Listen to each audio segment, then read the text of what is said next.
Hey everybody, so today I'm here to do a 5-star predictions video. I love watching these videos. I love watching people try to predict what they're gonna give 5 stars or what books they think that they're really gonna love. I've picked 10 books, which is a lot. I was originally gonna do 5 books and I just could not decide. I couldn't decide. So I've done 10. So this will probably be all of these books I really want to get to at least in the next few months. There's a bunch that I actually want to read in July.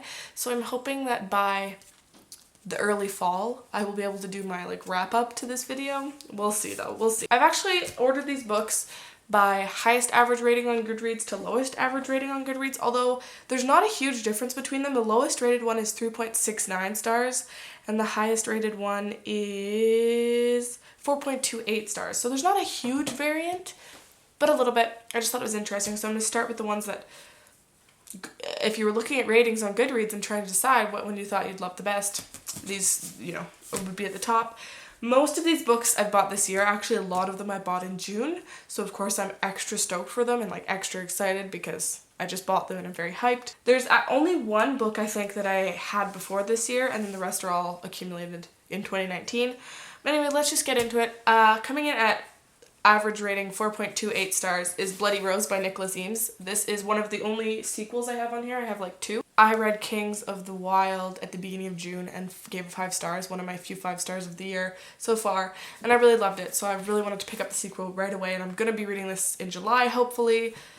This is a fantasy series about bands of mercenaries, and in the first book, these older, middle-aged, kind of not retirement, but middle-aged guys who were in a band who have now all quieted down in life. They get back together because they want to save the daughter of their leader who got trapped in a city under siege because she's also a mercenary now, and I really loved it. It was really fun. It was really great, heartwarming, really interesting. So many magical creatures, every single one you could think of in this world, from gargoyles to dragons to cyclopses to literally everything, things that I hadn't even heard of. It was really cool, and I'm really hoping I'm gonna love this. This, I believe, follows the daughter Rose, and also a girl named Tam, who I believe joins the band of mercenaries or something like that, and I really want to love it. Next is the only book that I didn't buy this year that I think I bought a couple years ago, and I don't understand why I haven't read it yet. It's Vicious by V.E. Schwab. I'm gonna read this in July. I'm gonna make myself read it in July because I've had this for years. The second one is out now, the sequel to this, which I also picked up already. This has been out since 2013. That's 6 years. I think I've had it for 4 years. I don't know why I haven't read it.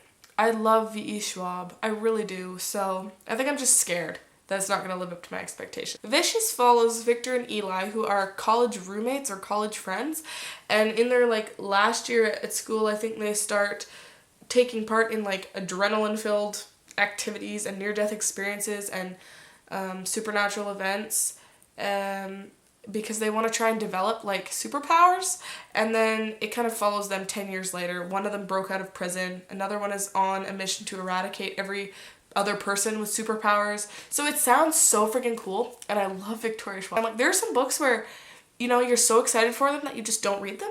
Does anyone else do that? Because I definitely do. Then we have Middlegame by Shauna Maguire, which is one of my most anticipated releases of the year. I just picked this up. I'm so excited to read it. It's way thicker than I thought it was going to be, and I'm stoked. This one is about these twins called Roger and Dodger, who one of them is really smart with math and things like that, and one of them is really good with words. And then there's Reed, who created Roger and Dodger and is trying to achieve godhood through using them, because he Frankenstein them and they have powers or something, and so he's a power crazed maniac. And I love Shauna Maguire's writing again. I think a lot of these books on here are either because the premise is so interesting, I'm hooked already without even reading it, or because I've read from the author and they're amazing writers. The next one is Girls on the Verge by Sharon Biggs Waller. This is, on the opposite hand, a really tiny book. This one just came out this year as well, and it is about a girl who is, I think, traveling out of state to get an abortion, and she had to ask a girl from the theater group or theater class that she doesn't know very well to drive her because her friends don't approve of what she's doing, and I don't know if she even told her parents. I don't know.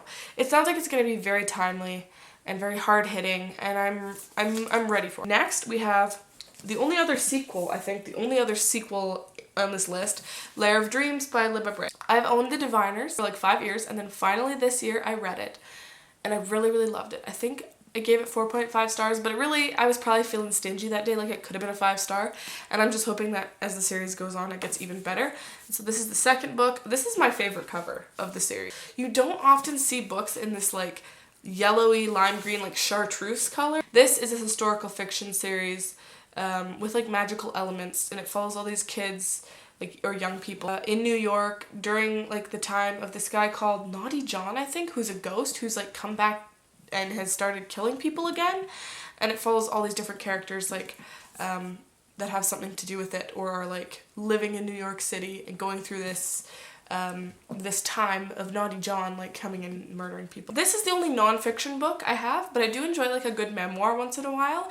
And actually a couple of like my favorite books that I've ever read have been memoirs, like Born a Crime by Trevor Noah, incredible. The Art of Asking by Amanda Palmer, amazing, like really good. So memoirs are definitely where it's at sometimes, like they can be amazing. So this one is Mistakes to Run With by Yasuko Than, I want to say is how you say her name. This is a fairly new release as well, and I just spotted this in chapters, and it was like the month pick for May or something, and I was like, I'm gonna see what this is about. I believe it starts with her growing up in Victoria, BC, which I live in BC, so that's cool. And I think she's a runaway at one point. She's a sex worker. I believe she has trouble with drugs and alcohol, and then falls in love, and I believe like has a kid and like kind of takes her life in a different direction. I don't know. I read the first couple chapters and I was just like hooked, and I was like sitting on the bookstore floor like reading this book, like stuck to it, which doesn't happen for me a lot. So I was like, I'm gonna pick this up, even though it was not on my radar. The next one is my most recent acquirement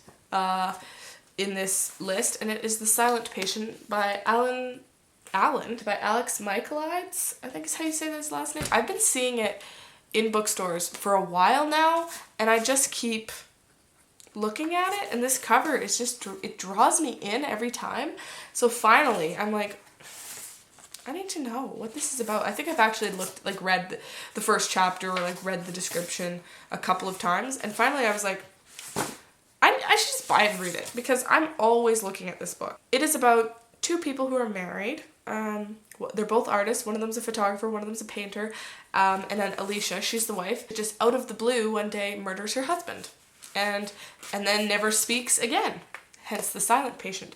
So it follows her like journal entries, I think, and it also follows a detective or maybe a therapist or a psychologist or something who's trying to figure out why she murdered her husband when they seemingly had like a happy relationship up until the day she murdered him. I'm really into like true crime and things like this, so I know this isn't true crime, but I want to get into more thrillers. But for some reason this year, every single thriller is like drawing me in, so I think I'm gonna foray into thrillers a lot more. Like, I think I have 2 or 3 thrillers just on this stack alone. The next one is another thriller. I actually have 3 thrillers in a row, and this one I am so stoked about. This is one that I was like anticipating. It's My Lovely Wife by Samantha Downing. This one is about a husband and wife again, and they seemingly have like a perfectly normal life, but to keep things interesting, to keep their relationship fun, they murder people. Like, the husband goes out and like finds the perfect victim and like brings them home. It's kind of like he would be bringing home a bouquet of flowers to his wife, but he's bringing home a victim that they're gonna murder together. And the description for this is Dexter meets Mr. and Mrs. Smith. So if that sounds cool to you, or the second to last book is the last thriller I have, and this one I kind of just threw on here on a whim because I've been looking at it and I'm like, I don't know, it sounds really cool. The Death of Mrs Westaway by Ruth Ware. I haven't read any Ruth Ware, but I've heard from many people that this is their favorite. I mean, Books and Lala, let's be honest. She's pushed me to read probably 3 or 4 of these books on this list. This sounds intense. It sounds crazy. So Harriet Westaway, better known as Hal, is a tarot card reader to make ends meet, and she's like in some financial trouble, and then one day she gets like a letter stating that she is to inherit a huge sum of money from her grandmother who passed away, except for Harriet doesn't have like a rich grandmother, and she knows that it's a mistake. But then when she ends up getting visited from like a loan shark who's out to get money that she, I guess, owes. She goes and attends the funeral and gets involved with the family, and stuff goes from there. And I just picked this up at my used bookstore for free, so I was like, what'd you guess? Melanie, she loves this. Like, there's some booktubers that I love so much, and when they just gush about the books that they love, it just makes me want to read them, right? Like, that's kind of how it goes. So this is The Bone Witch by Rin Chipeko. This is a fantasy. This follows T or Tia, I'm not sure how you say her name. And she accidentally brings her brother back from the dead, so she's a necromancer, and so with this great power comes a price. She's forced to leave her homeland and go learn or be taught by like some witch far off in the kingdom. The covers are really beautiful for this, and Rin Chipeko's Filipino. But anyway, that's it. That's my list of 10. 10 is a lot. Like I said, I was only gonna do 5. And now I've decided to do 10. So it's probably gonna take me like quite a while to do like a wrap up to this.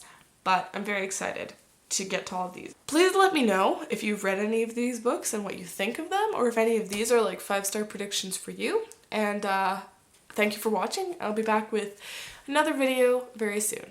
Bye-bye.